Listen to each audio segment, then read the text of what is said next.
அன்பார்ந்த நேயர்களுக்கு வணக்கம். இன்றைக்கி நம்ம பார்க்கவிருக்கும் ஒரு வித்தியாசமான துர்க்கை அம்மன் கோவில் திரு சீவலப்பேரி விஷ்ணு துர்க்கை ஆலயம். மகாவிஷ்ணுவும் அவர் தங்கை ஸ்ரீ துர்காம்பிகையும் ஒரே பீடத்தில் தரிசனம் தரும் கோயில் இது. துர்க்கை பிரத்யக்ஷ தேவதையாக கருதப்படுகிறாள். ஸ்ரீ குருவாயூரப்பன், திருச்செந்தூர் முருகன், உடுப்பி ஸ்ரீகிருஷ்ணன், சீவலப்பேரி ஸ்ரீ விஷ்ணு துர்கா ஆகியோரது கோயில்கள் ஒரே காலகட்டத்தில் கட்டப்பட்டது என்று நம்பப்படுகிறது. அனைவரது கைகளிலும் தாமரை மலர் இருக்கிறது.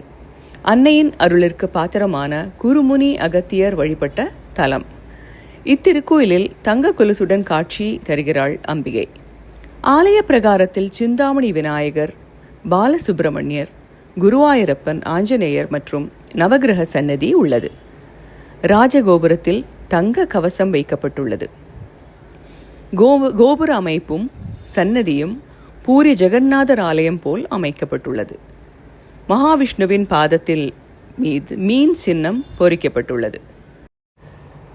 ஒரு 1000-1500 வருஷத்துக்கு முன்னாடி பாண்டிய மன்னர் அவர் கட்டின கோவிலாக இது கருதப்படுகிறது.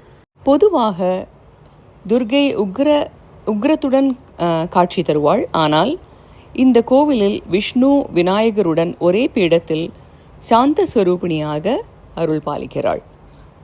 விஷ்ணு அமர்ந்திருக்க அருகில் தங்கை துர்காதேவி துளசி அர்ச்சனை செய்தபடி நின்று கொண்டிருக்கிறாள். இந்தியாவில் வேறெங்கும் இத்திருக்கோலம் இல்லை என்று சொல்லலாம். இந்த பகுதியை ஆண்ட ஸ்ரீ வல்லப பாண்டியன் இங்கே ஓர் ஏரியை அமைத்தான். அதனால் அந்த பகுதி ஸ்ரீ வல்லப ஏரி என்று அழைக்கப்பட்டு நாளடைவில் சீவலப்பேரி என்று மாறிவிட்டதாக கூறப்படுகிறது. விஷ்ணுவும் துர்க்கையும் இங்கே இருப்பதால் மகாலட்சுமி இந்த ஊரை வலம் வந்தாள். ஸ்ரீவலம் வந்த ஊர் என்பது சீவலப்பேரி என்று மாறியதாகவும் சொல்லப்படுகிறது. தாமிரபரணி, சித்ரா நதி, கோதண்டராம நதி என்று 3 நதிகள் கலப்பதால் முக்கடல் என்ற பெயரும் இந்த ஊருக்கு உண்டு.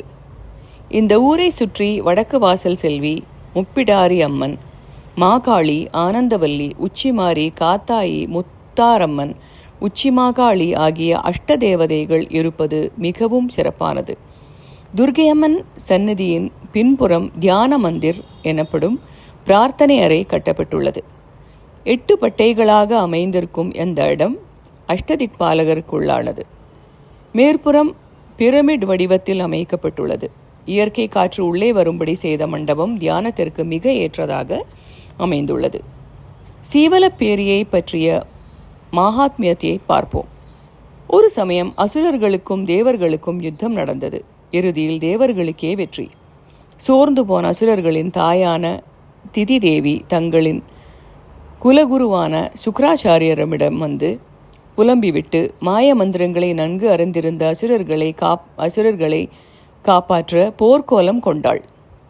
தேவர்கள் வைகுண்டவாசனிடம் போய் முறையிட்டனர். தன் கையில் இருந்த சுதர்சன சக்கரத்திடம் அவளை ஒழித்து கட்ட ஆணையிட்டார் விஷ்ணு.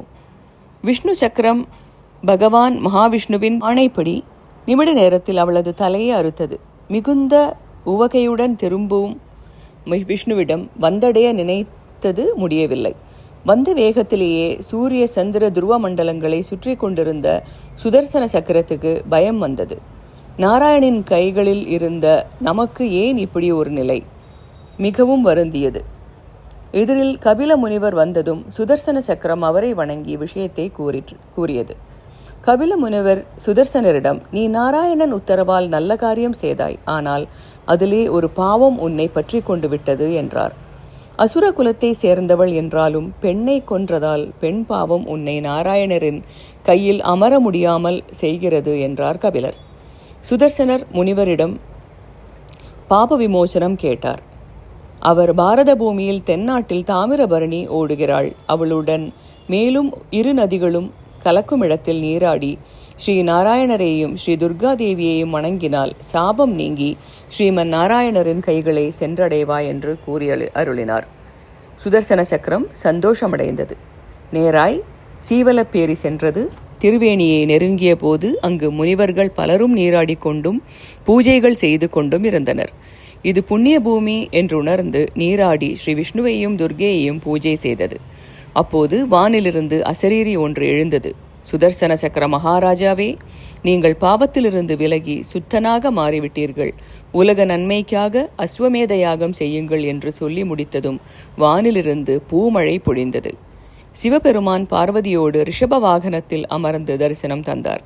கூடவே பிரம்மா, இந்திரன், அஷ்டதிக்பாலர்கள் என்று அனைவரும் காட்சி தந்தனர். சுதர்சனருக்கு மிகுந்த சந்தோஷம். உடனே கபிலரின் முன்னிலையில் அஸ்வமேத யாகம் செய்ய ஆரம்பித்தார் சக்கரத்தாழ்வார். சுபமாக முடிந்ததும் ஸ்ரீமன் நாராயணர் லக்ஷ்மியுடன் கருடனில் அமர்ந்தபடி காட்சி தந்தார். நாராயணர் சுதர்சனரிடம், குழந்தாய், உன் ஆசை போல் என்றும் என்னுடன் நீ இருப்பாய் என ஆசீர்வாதம் செய்தார். நீ என்னை பூஜித்த இத்திருத்தலத்தில் யார் பூஜை செய்தாலும் அவர்களை ஏற்றுக்கொள்வே என்று அருள் பாலித்தார். சுதர்சன சக்கரத்தை அன்புடன் அணைத்து ஏற்றுக்கொண்டார் மகாவிஷ்ணு. அனைவருக்கும் சீவல பேரி சென்று பூஜை செய்யும் பாக்கியம் கிடைக்க வேண்டும் என அனைவரின் நலனுக்காக பிரார்த்திக்கிறேன். மகாவிஷ்ணுவும் அவரது தங்கையும் அருள் பாலிக்கும் தலம் நெல்லை மாவட்டம் ஜெகநாதன் நகர் சீவலப்பேரியில் அமைந்துள்ளது. எல்லா நாட்களிலும் காலை 6 மணி முதல் இரவு 8 மணி வரை நடை திறந்திருக்கும். திருநெல்வேலி ஜங்ஷனிலிருந்து 1 மணி நேர பயணம். பேருந்தில் செல்ல வசதி உள்ளது. ஸ்ரீ மகாவிஷ்ணுவும் ஸ்ரீ விஷ்ணு துர்காவும் என்றும் நமக்கு அருள் புரியட்டும். சுதர்சனம் என்றால் காட்சிக்கு இனியவர், நல்வழி காட்டும் நாயகர். அவர் வழிபட்ட திருத்தலம் சென்று நாமும் நல்லருள் பெறுவோம். நன்றி, வணக்கம்.